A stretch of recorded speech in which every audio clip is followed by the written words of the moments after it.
speaker, no? How did you come to AIM? Did you consult your virtual assistant? Just today, ma'am. Did you consult Siri? Who uses Siri? How about, are you familiar with Alexa? Okay. Bixby, Cortana. These are what? Digital personal assistants or DPAs, no? Or virtual assistants, no? And there are AI driven, right? So, the challenge for us is very big. Are you ready for the challenge of the IR 4.0? Mukhang mahina, mukhang hindi ready. Okay. Well, at Nissan, we believe that we should enrich people's lives, no? And we transform that in the way you drive and transform the way we live, no? Before I start, I'd like to introduce this first video.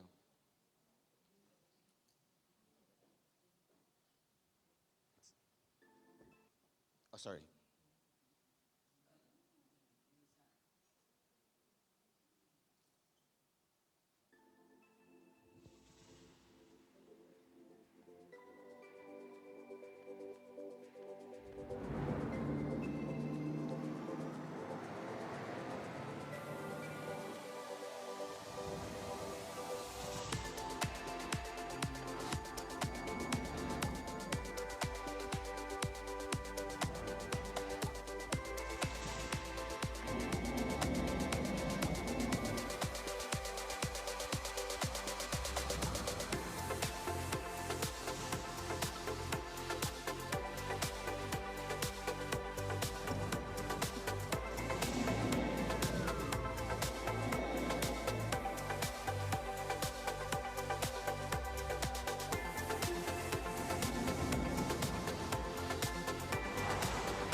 Okay, did you ever imagine that there will come a time that we will have driverless cars, that we will have autonomous driven cars?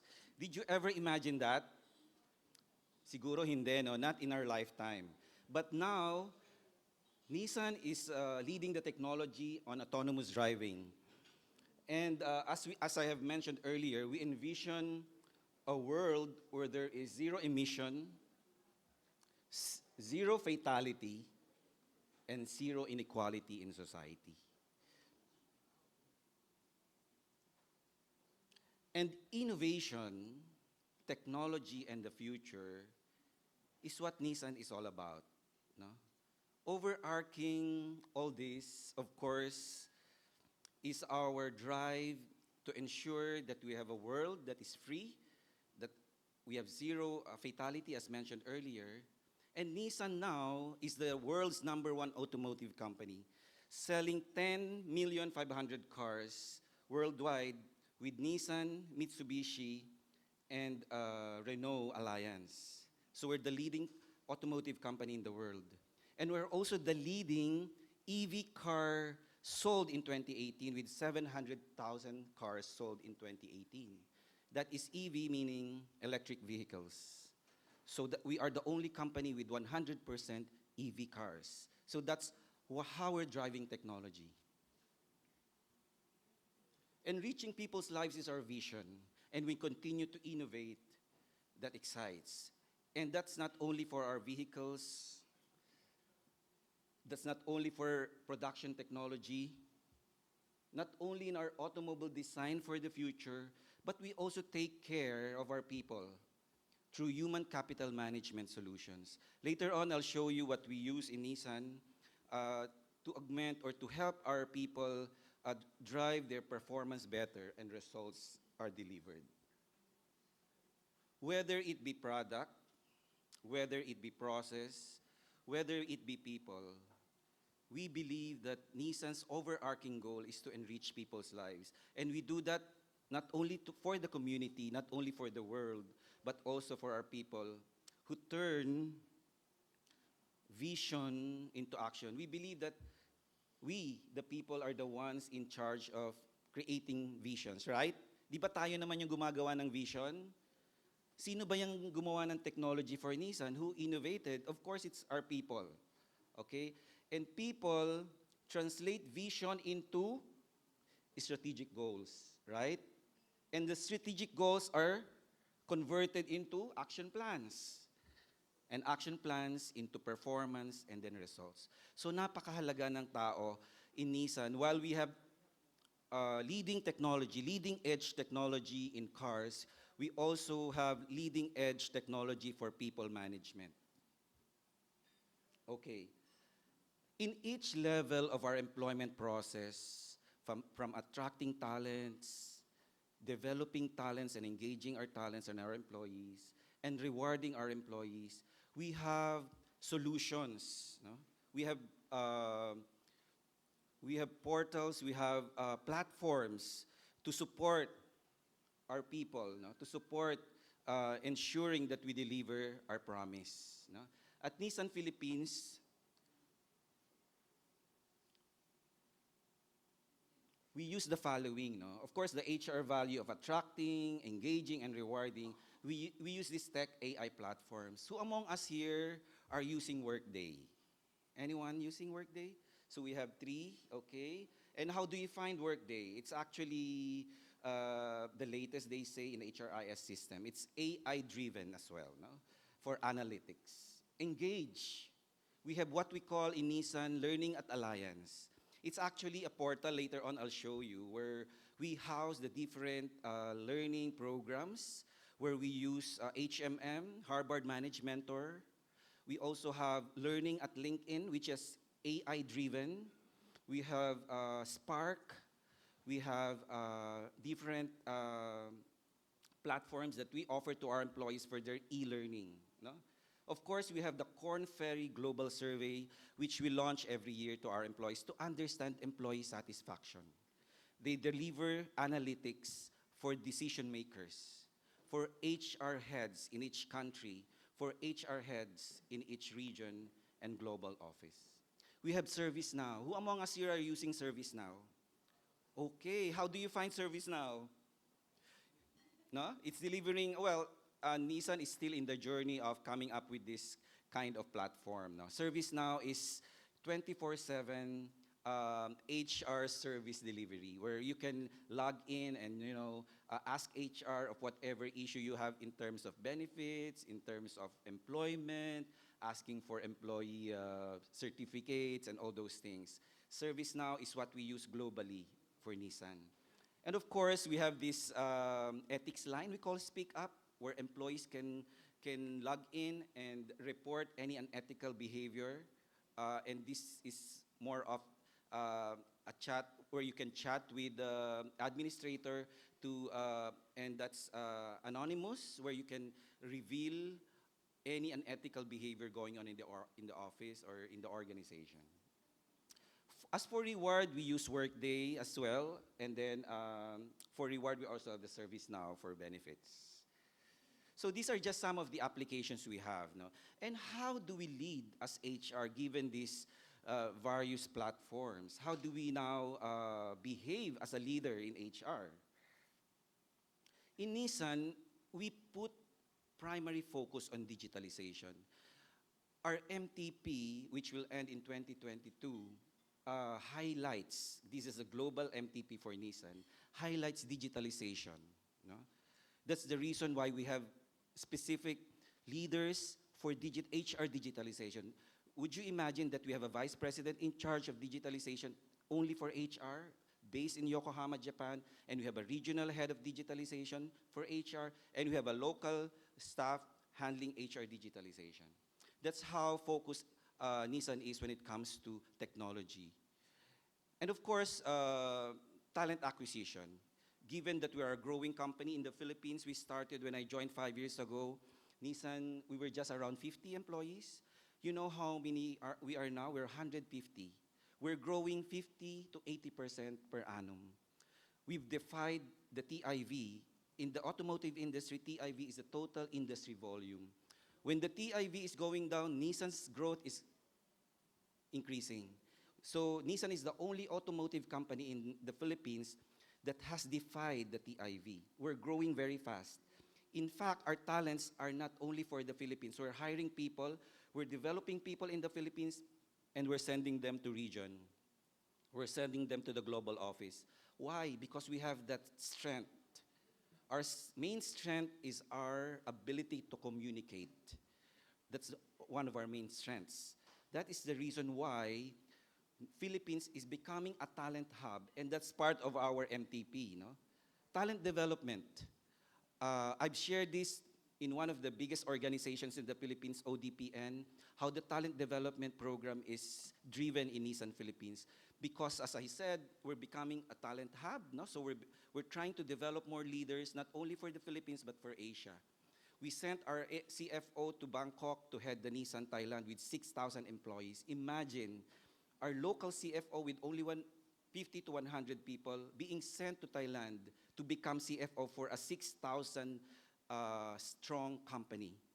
And my HR manager in particular left in January to join the regional office as talent management leader. That's how important the Nissan Philippine market is, because they're not only looking at us as a revenue-driving organization, but we're also sending talents to the region. And of course, diversity and inclusion is now part entrenched into the Nissan system. As I mentioned earlier, how important is digitalization? How important is automation? How important is AI in Nissan? As an organization, just look at our HR digital organization. We have a global head for HR digital. The regional head for digital HR is a Filipino, no? Based in the Philippines. Imagine that. No? A Filipino is head of digital HR in Nissan, Asia, at least in Asia and Oceania. And then we have, of course, local individual who focuses on digital HR. So that's how important we look at technology advances. No? First, you should have an organization that will support you in order to drive that. And how do you come up with your business case? Later on, we may be able to address that. No? So just imagine, no, if you are going to initiate a transformation in your organization, shouldn't you look at readiness in terms of organization? Later on, I'll show you the journey in transformation and what are the critical aspects that we should look at in transforming an organization to be a digital-driven organization. Digital HR enables, and of course it's conduit and a data center. No? We make sure that digital HR partner with us, the country head HR. No? and regional COEs to support the business. That's basically how it is. No? We do digitalization not just to make life easy for us, make it efficient, productive. No? We're also driving the business, no? Because the analytics that go with the system provides HR the needed information so we can support the business. Okay, conduit in the sense that programs and projects will connect employees to HR via standard, efficient, credible systems. And data center because HR and employees must know the critical functionalities of the system. You know, when we started Workday 2 years ago, hindi ganun kadali. No? It's not easy to bring in a new technology in an organization. Our average age is 30. I'm sure you have a younger age because we need talents talaga that can drive the business. So we cannot just hire fresh graduates. Of course, we have to balance. That's why our average age is 30. But we still have a difficulty despite that. No? May difficulty pa rin kami in our journey. During the first 2 years, no, kasi we started Workday 2 years ago, you know, we would set deadlines for performance management, say June 5. No? June 5, 30% pa lang yung nag-accomplish ng self-assessment. Imagine that. I'm sure you will encounter these challenges. 2018, deadline na. Umakyat naman siguro yung 30, naging 50%. Ngayon, we're on our third year, I suppose. No? Third year na kami. Deadline na yan, medyo mataas na. Philippines actually is leading in Asia when it comes to driving technology and making sure that we are able to comply with the deadlines. No, medyo nakaka-adjust na mga Filipinos with the digital age, no? And that's how we do it, no? So it is important that HR will really do its part, no, in communicating the transformation, no? And I'm sure you've encountered a lot of challenges along the way, and probably we can share with one another how we can drive these things faster. Digital platforms, as I have mentioned, no, we have Learning at Alliance. Later on, I'll show you the platform. No? We have Workday. We have Engage at Nissan. These are just localized brand. We call it Learning at Alliance, but Learning at Alliance is actually houses the platforms of all the e-learnings for our employees, from leadership courses, executive courses, to staff development. And then Workday, as I mentioned, is a human capital management solution. Engage at Nissan is our brand, but it's actually provided by ServiceNow, which is the global brand. And that's how it is. No? And of course, there are other platforms that we use. And Nissan actually globally is the 5th largest user of Workday with over 250,000 users worldwide. No? I'm not sure about the other 4, but Nissan is one of the 5 biggest users of Workday. And I think Workday is becoming popular in the Philippines, no? Because they say Workday is friendly, no? User-friendly. Okay, this is a sample, no, of the site, no? Like for example, this is how it is. It's a e-learning namin. So you have the different platforms. We have Harvard Managed Mentor.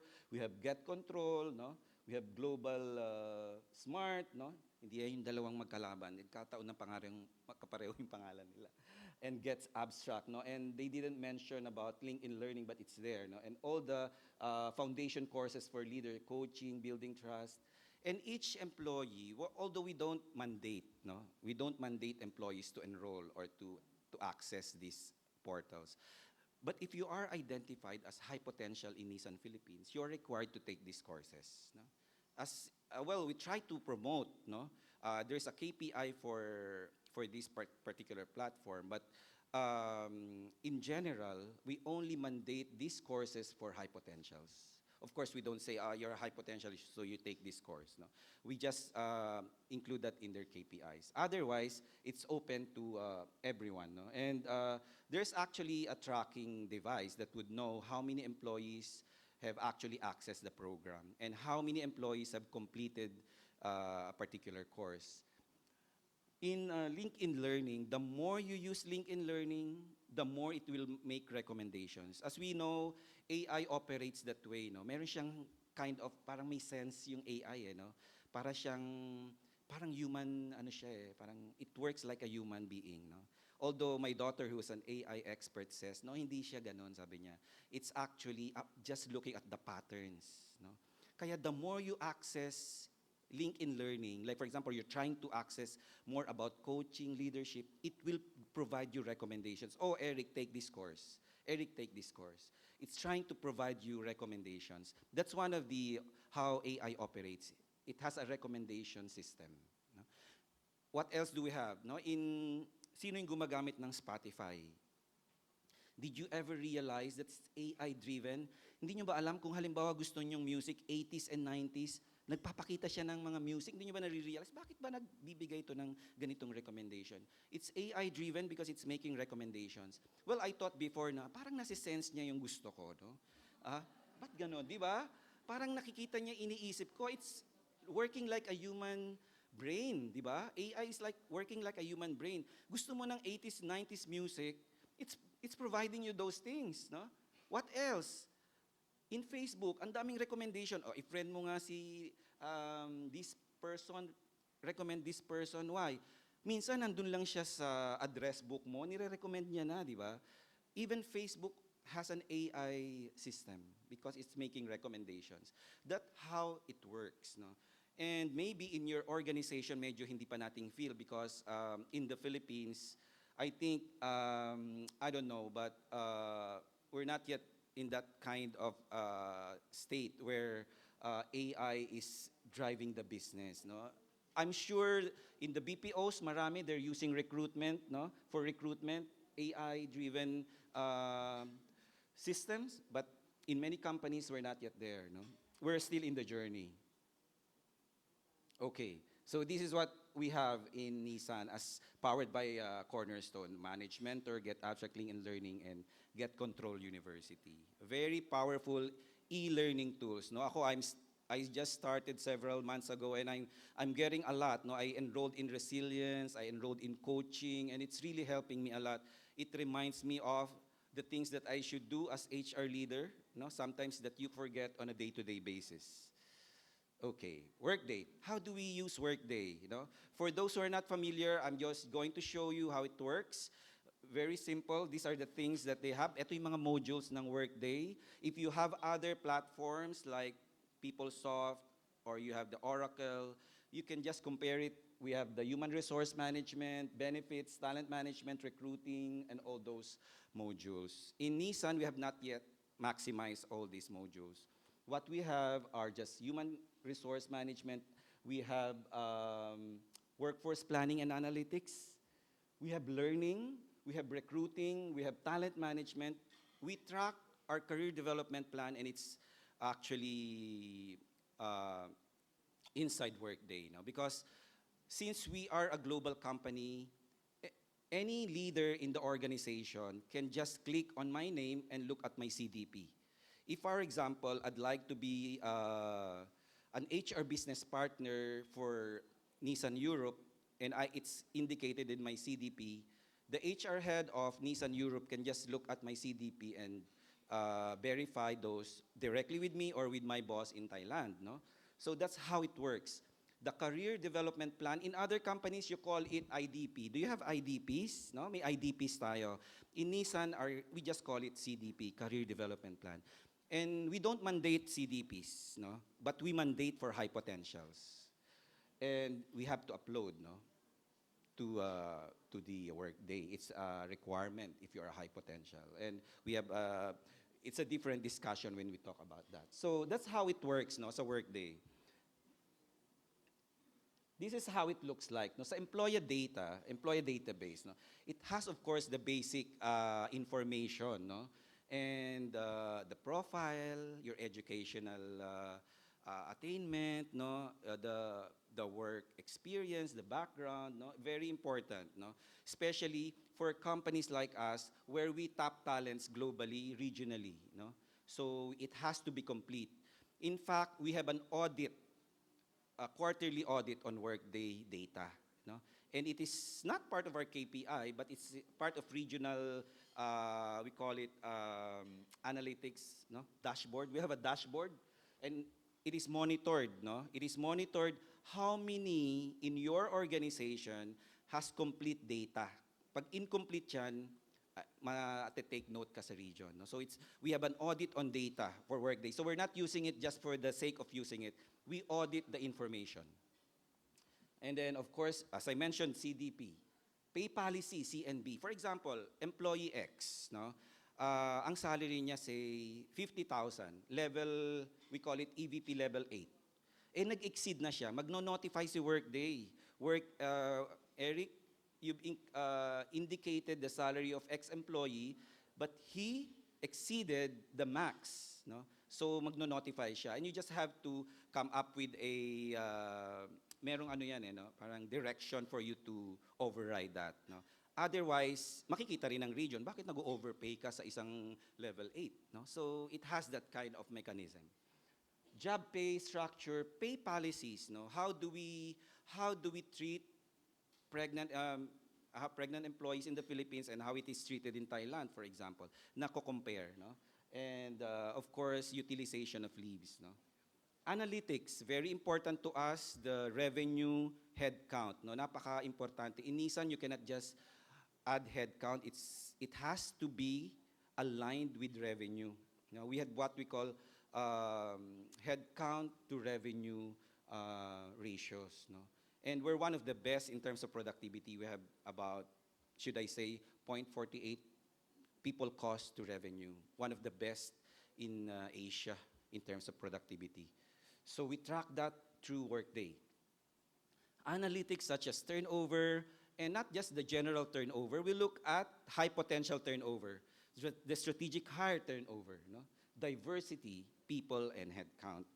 Ilan pa ba? How many minutes do I have? 30 minutes pa, no? Okay. Medyo mahaba pa. Hindi pa ako nakakarating dun sa transformation. Just the Workday performance management system. In Nissan, we have a 3-stage performance reviews using Workday. We have, of course, setting your expectations, setting your objectives. There are 2 parts. The contribution is basis for your merit increase. And we have the objective, which is KPI-based, which is actually for variable compensation. Mid-year, we're now in the mid-year because we don't follow calendar year, we follow fiscal year. We start in April and end in March. So we're now in the mid-year review. So it has to be completed self-assessment by the employee, kaya trinatrack din ng HR. Every day may analytics, Philippines is like this and that. No? And of course, manager has, and the employee has to discuss. So manager will approve the self-evaluation and mako-close na yung information that will form part of the analytics. And at the end of the year in March, we now have the final review, which is for merit increase, which happens in April, and variable compensation, which happens in June or July. No? So this is how it goes in PMD. Ano yan? Hindi ko mabasa. Okay. Let me show you this video on robotics. The latest in Nissan. 5年ほど前から取り組んでいます。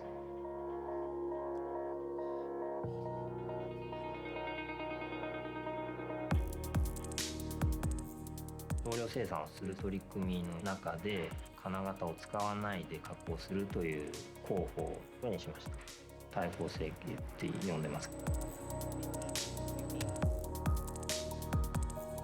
金型が捨てられてもう作れない部品に対してもこの技術が役立てると考えています。CADデータさえできれば成型品を作ることができます。まず二次元データを This used to be done in die cast, no, sa manufacturing, but it is now done by robots. And this is the first time that we have robots already in the manufacturing, but this one is 2 robots working, no? For old cars, kasi medyo magastos pag old cars, no, to manufacture parts. So these parts are for cars that have been launched several years ago. And this has been, is now on the testing stage.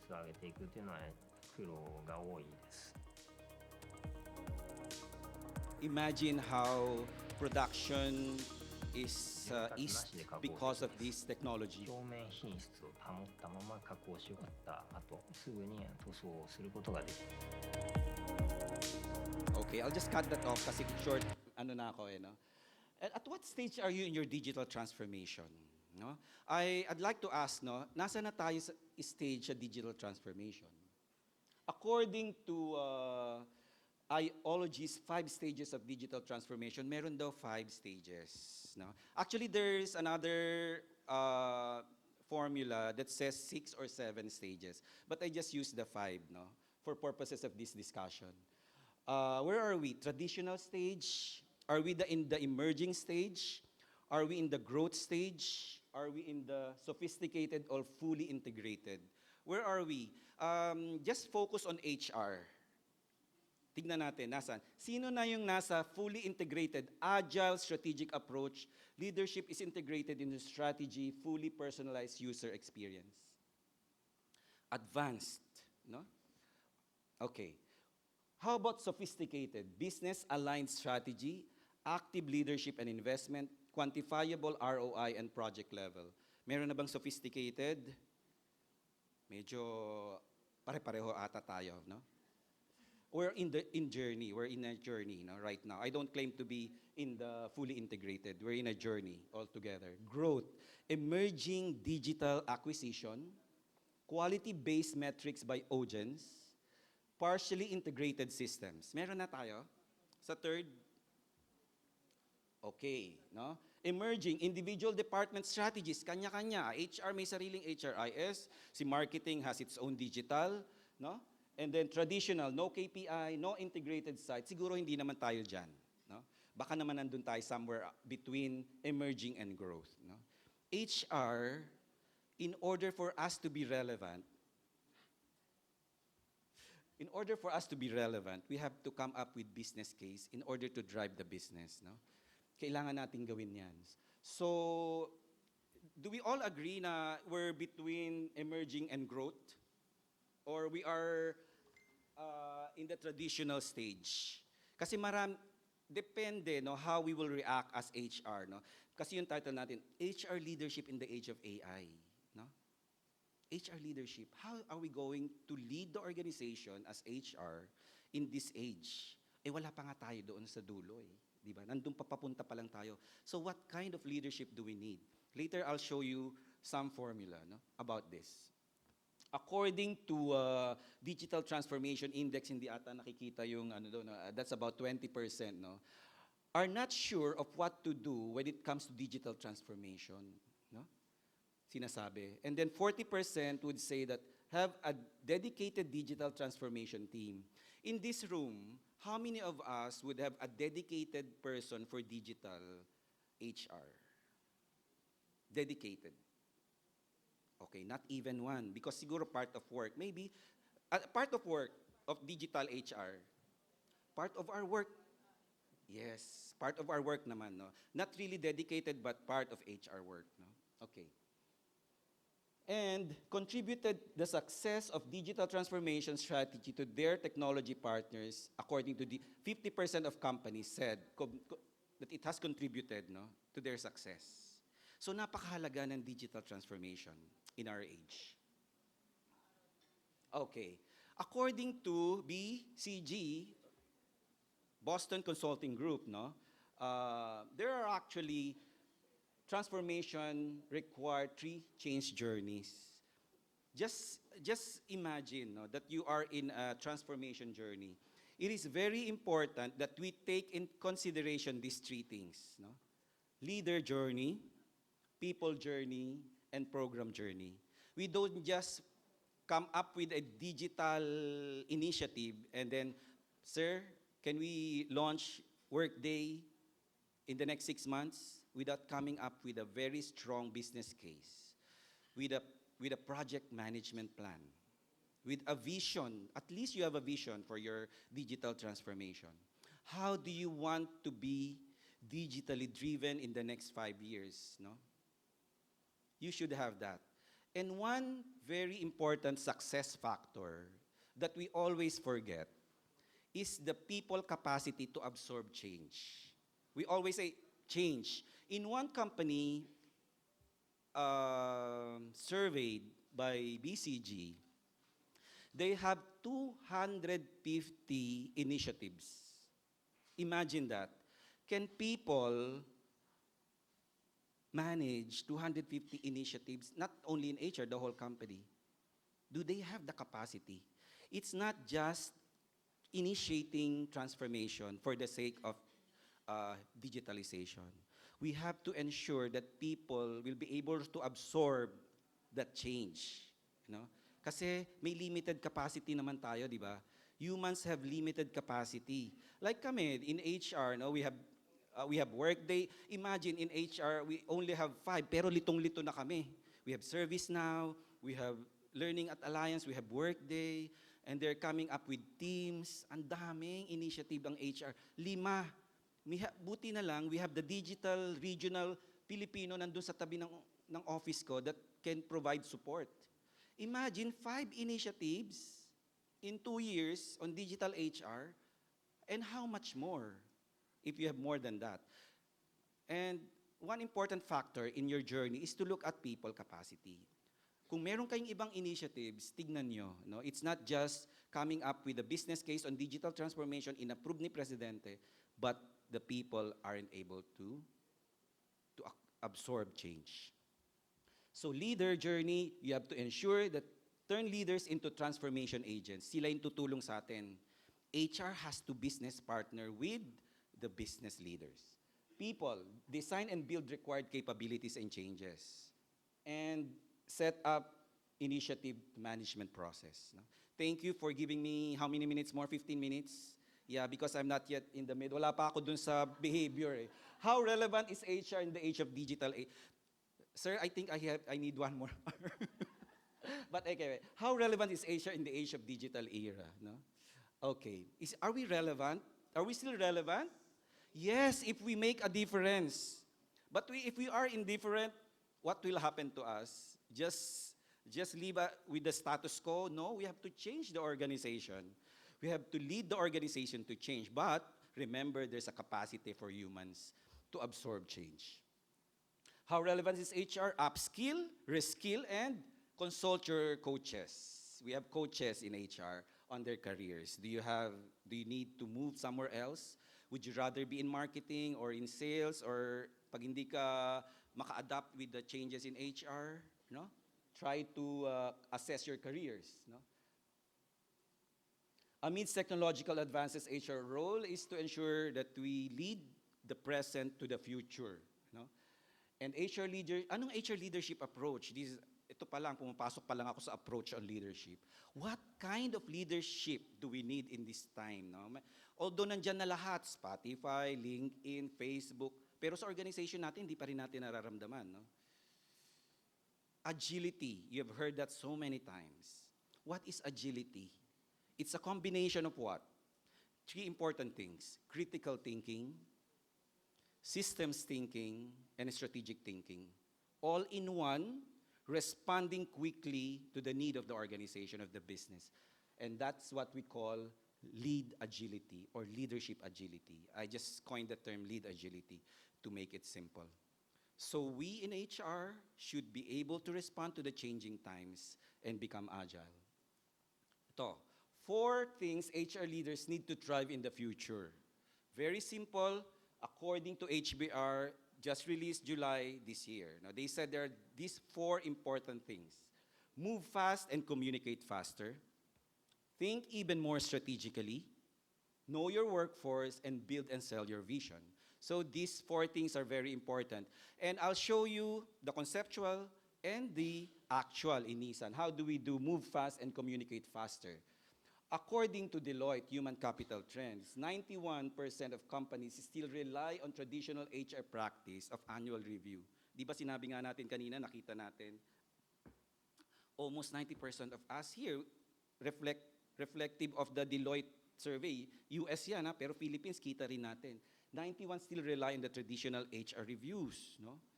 And how do we conduct that? As I said, in Nissan, we're trying to adapt quickly with the changes. No? So we have conduct 3-step performance management using Workday. No?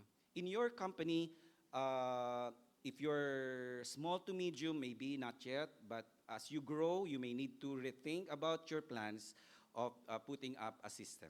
No? Digital analysts, managers deployed in HR and marketing. That's how important digital to us. That's why we have a person really in charge, no, of digital. No? And of course, engaged so that we can communicate. It's also important for us in HR to really communicate with our CEOs. I'm sure you have a lot of stakeholders. For local companies, your stakeholders are employees, the business leaders, and the president. Di ba? Yan yung common natin.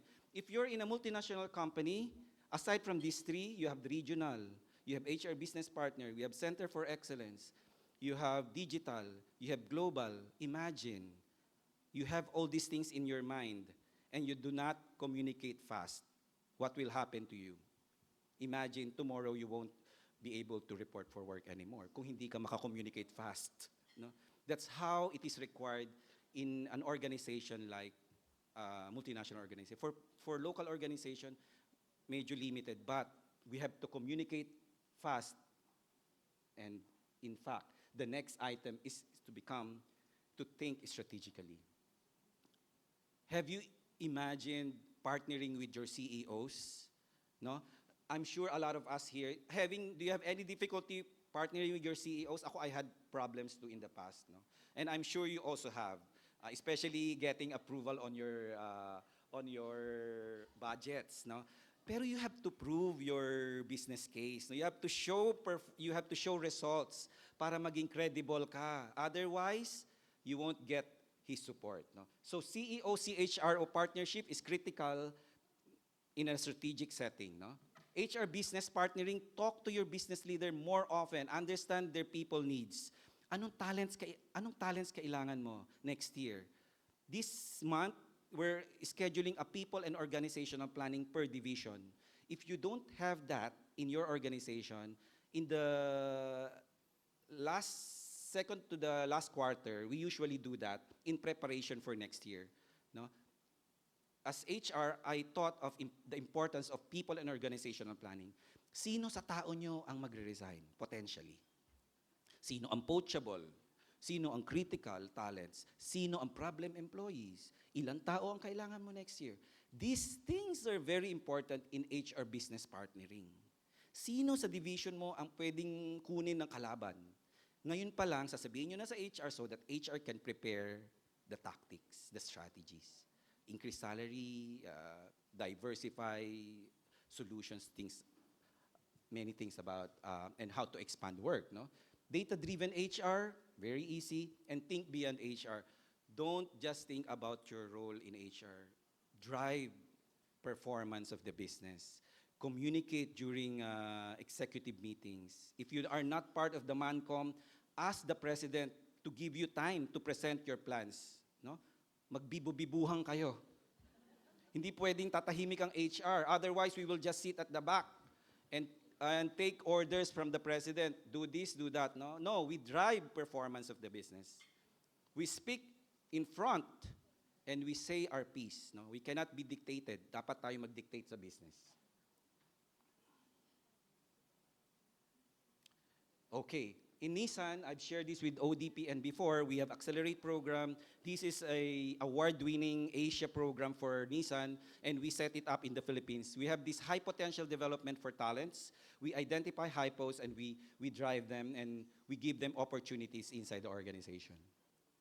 Know your workforce. How many employees, track employees satisfaction, understand staff development, and track employee needs. These are the portals that we have. Understand their needs, no? And try to respond and then communicate to business leaders.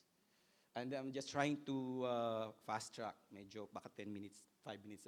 Build and sell your vision. As I mentioned, ask your CEO for you to report to the MANCOM, to the EXICOM, and say your piece. No? Show them data that will make them realize how important our role is in the organization. Don't just show problems, turnover rate. No, show instead of turnover, retention rate. Diba? More positive analytics. And show them how many employees have been enrolled and how many employees are going through leadership development, things like that, and get their support. Okay, and there's actually a conference that's going to happen in Kuala Lumpur in March, where they will discuss the 7 cognitive readiness competencies. These are very important. Just try to look at it. I'll not be able to explain anymore because of time. Miss Pearly, 10 more minutes? Okay. Cognitive readiness, mental cognition, attentional control. This is just another way of looking at things, how we develop our leadership as HR. No? Sense making, intuition. If we discuss this one by one, it's quite deep. No? But what is important is you have this problem-solving skills. Hindi mawawala siguro yan sa HR. No? Use analytical and creative methods to resolve a challenge. As I mentioned, ask that you be given an opportunity to speak to your management. And these 7 cognitive readiness competencies are in preparation for your future. Will digital HR change the human resource organization? Do you agree that it will change our organization? Yes, no? Yes, it will change the organization. And how fast? Will it change tomorrow? Will it change next year? It will all depend on how we will look at things, di ba? Stay relevant, you have to make a difference. If you don't want to be, and then be indifferent. HR report says that HR staffing is at 1 per 100 employees, an all-time high. This is a Bloomberg study. Do you agree? Dapat 100, 1 HR is to 100? Okay ba yan? Okay ba yung 1 is to 100? Okay. Pero marami nagsasabi, hindi. Ang hirap naman ng 1 is to 100. You will be surprised in Nissan, our HR ratio is 1 is to 25. Ay, bakit naman ang daming HR dyan? Overstaff ang HR ng Nissan. No. As I said, I changed our business vision. HR's vision has been changed. And 150 employees with 6 staff, 1 is to 25. Because we're turning HR not just a tactical function, not just a day-to-day function, but as a strategic partner to management. And what value will HR deliver in the age of digitalization? These things are what we're doing, no? Which you can probably look at kung pwede din sa inyo. No? HR business partnering, I shared that earlier. No? We talk to the business, we sit down with them, we demand that we talk to them with the president in terms of organization, people, in the coming years. Ilang tao nyo, anong mga attrition na tinitignan nyo, poachable skills, and how are we going to respond as HR? This is the only way we can add value. No? Talent acquisition in A&O. This is not assigned to us, but it has become part of our role. In Nissan Philippines, we have 10 people now sitting in our office who are performing roles for the region. Auditors, hired in the Philippines. Product planners, project management office, digital HR, and they want more. So we're becoming A&O regional extension. We're becoming support, which wasn't planned before. It has become because they saw the strength of Filipinos in terms of management and leadership. No? So tina-transfer na nila, baka maging regional na kami. So we're trying to review our business. That's the reason why we have 1 is to 25, because HR Philippines is supporting the region in terms of this. And we're sending talents to the region. Imagine we would charge the region for the people that we send abroad. No? Meron pa kasing foreign service assignment. So there still are employees and yet they're assigned to the region. So may mga charging. So ang daming requirements that we have to do. COE talent management, yes. As I mentioned, we're becoming the talent management program that we have in the Philippines, Accelerate, we call it Accelerate, is a benchmark program in Asia, and they have launched similar one in Indonesia, and they have launched similar program for region Asia. No? So that's how we have transformed ourselves over the last 5 years.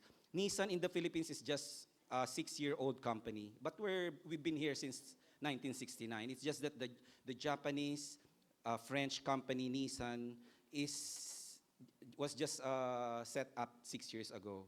Before there were just distributors. No? So this is how we have transformed ourselves. And just so you know how we add value, no, to the organization, we've devised flexi time, flexi hours, and work remotely, work anywhere. This is something that employees really admire, no? So we are able to help in term because of we have digital platforms already. It's easier for us to get support from management. So work anywhere, no? Dati work from home, pero employees can work anywhere. We don't track attendance anymore. We base it on trust. All employees are presumed to be present unless they file vacation leave or sick leave. We don't say, oh, nag-leave ka, mag-file ka, bahala ka. We're based on trust. We gave them the basic behavior courses, building trust, speed of trust, and it's up to them. So all of us are presumed present. If you want to go work from home, just message your boss. I'm going to work from home. Ako, I go work from home siguro twice a month or thrice or 4 times a month. Depende kung kailangan ko. Pag super traffic, sabi mo work from home ka. Pag bumabagyo, mag-work from home ka. It's easy for us depending on the organization siguro, no? Not all organization can adapt this, but because of the digital platforms that we have this. Flexi hours, gusto mo half day work from home, half day in the office. In Japan, mas radical sila. Basta makakuha ka lang ng 40 hours a month in the office, work from home ka na 3/4 of your time. Okay lang sa kanila. Because we measure performance based on KPIs. We don't measure based on transactions. Okay? ServiceNow, HR portal, this is what we have the ServiceNow. Kasi Workday na share ko sa inyo. But ServiceNow is an important portal as well where you lodge your inquiries, your request to HR for certificates, clarify benefits, clarify and many things, no, about HR. And employee raises an inquiry through Engage at Nissan. Employee can track the status. Employee inquiry is resolved and addressed. Kitang-kita yan, merong analytics. No? So it has to be that way. So yan, this is the sample transaction. No? So matatrack ko din. Makikita ko, ano nga ba yung primary issue ng mga employees? No? Gusto nila ganito. So we have to come up with something. I think I'm on my, okay. Digital HR is not just tactical move, but it's a business strategy as well. No? It will not only address the short-term needs, but the long-term competitive of the business. If you want to be relevant, be different. Diba? Be different. That's all. Thank you very much. Good morning.